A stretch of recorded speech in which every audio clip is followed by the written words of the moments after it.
बिहार विधानमंडल के बजट सत्र का 15वां दिन कैसा रहा? बंगाल में किसान कैसे बदल रहे हैं सियासी माहौल? और क्वाड ग्रुप की वर्चुअल बैठक में प्रधानमंत्री नरेंद्र मोदी ने क्या कहा? आज इन्हीं कुछ महत्वपूर्ण व मुख्य खबरों की चर्चा करेंगे सारा सच पर। नमस्कार, आदाब, मैं मारूफ मिलन रहमानी। हमारे न्यूज़ वीडियोज़ को देखने के साथ साथ लाइक करें और ज़्यादा से ज़्यादा लोगों तक पहुँचाने के लिए शेयर करें। और हाँ, हमारे यूट्यूब चैनल सारा सच को सब्सक्राइब करना ना भूलें। तो चलिए नज़र डालते हैं आज की बड़ी खबरों पर।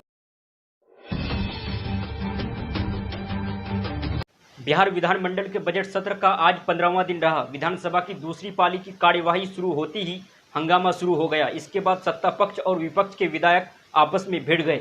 बीजेपी विधायक संजय श्रावगी, भाजपा के मुख्य सचेतक डॉक्टर संजीव और उप सचेतक जनक सिंह के साथ आरजेडी के विधायक रामवृक्ष सदा ने हाथापाई की। सदन से बाहर आने के बाद अलौली से आरजेडी विधायक रामवृक्ष सदा ने कहा कि नेता प्रतिपक्ष तेजस्वी यादव के भाषण के दौरान सत्ता पक्ष के विधायक हंगामा करने लगे। मना करने पर उन्होंने अपशब्दों का इस्तेमाल किया। उन्होंने ये भी कहा कि तीनों विधायकों ने जाति सूचक शब्द से संबोधित किया। उन्होंने बताया कि तेजस्वी यादव से आदेश लेने के बाद SC/ST एक्ट के तहत केस दर्ज कराएंगे। बिहार विधानमंडल में शनिवार को सत्तारूढ़ दल भारतीय जनता पार्टी अकेला पड़ गई। विधानसभा में भाजपाई स्पीकर घिर भी गए और अकेले भी पड़ गए। फिर विपक्ष के नेता तेजस्वी यादव के साथ पूरी टोली को राजभवन तक मार्च से भी सरकार ने नहीं रोका। भाजपाई मंत्री रामसूरत राय को लेकर जनता दल यूनाइटेड का बीजेपी को साथ नहीं मिलना चर्चा में है। रामसूरत के सही या गलत होने से ज्यादा चर्चा इस बात की चल रही है कि भाजपाई रामसूरत राय के मुद्दे पर सरकार ने विपक्ष को इतनी छूट दी तो कैसे? तेजस्वी ने न केवल विधानसभा से पैदल निकले बल्कि राजभवन के सामने 20 मिनट तक नारेबाजी के साथ प्रदर्शन भी किया और विपक्षी विधायकों के साथ राज्यपाल फागू चौहान के पास रामसूरत राय की बर्खास्तगी की मांग भी कर आए। नेता प्रतिपक्ष तेजस्वी यादव लगातार नीतीश सरकार पर हमला कर रहे हैं। शनिवार को उन्होंने एक बार फिर से बिहार सरकार के मंत्री रामसूरत राय को मंत्रिमंडल से बर्खास्त करने की मांग की। प्रेस कॉन्फ्रेंस के दौरान उन्होंने कहा कि मुजफ्फरपुर में रामसूरत राय की एक जमीन है जिस पर स्कूल चलता है और जहां कुछ दिन पहले भारी मात्रा में शराब बरामद हुई थी। उस स्कूल के संस्थापक खुद रामसूरत राय हैं।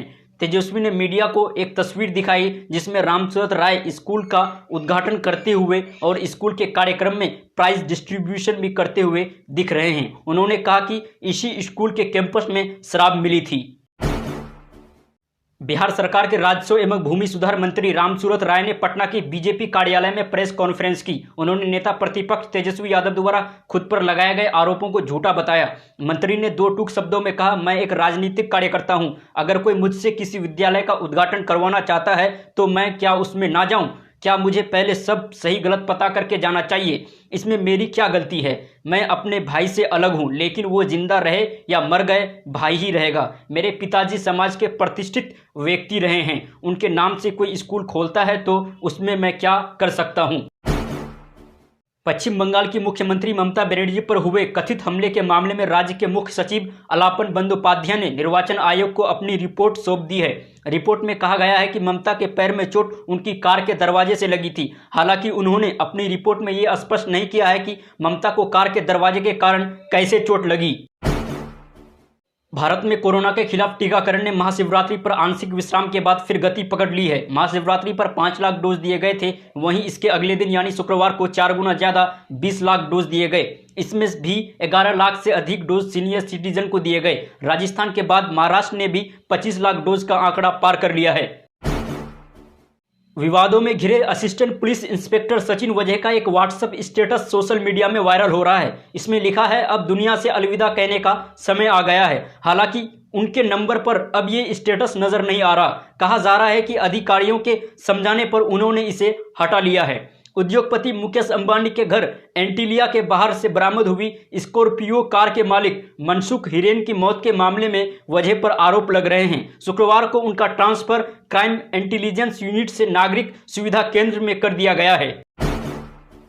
बंगाल के सियासी घमासान में अब किसान आंदोलन की भी एंट्री हो गई है। भारतीय किसान यूनियन के नेता राकेश टिकैत शनिवार को बंगाल पहुंचे। यहां वो कोलकाता के भवानीपुरा में आयोजित किसान महापंचायत में शामिल हुए। इस दौरान टिकैत ने कहा कि आप भाजपा को वोट मत दीजिए, भले चाहे किसी और पार्टी को दे दीजिए। हम यहाँ क्रांतिकारियों की धरती से अपनी लड़ाई आगे बढ़ाने आए हैं। जब तक कानून वापसी नहीं तब तक घर वापसी नहीं। पश्चिम बंगाल के विधानसभा चुनाव से पहले पूर्व केंद्रीय मंत्री यशवंत सिन्हा ने ममता बनर्जी की पार्टी तृणमूल कांग्रेस का दामन थाम लिया। उन्होंने करीब 3 साल पहले भाजपा छोड़ दी थी और खुद को दलगत राजनीति से अलग कर लिया था। अब उनका कहना है कि देश एक अद्भुत संकट से गुजर रहा है, इसलिए उन्होंने दोबारा राजनीति में आने का फैसला लिया है। उन्होंने कोलकाता में टीएमसी भवन पहुंचकर तृणमूल का झंडा थामकर पार्टी की सदस्यता ली।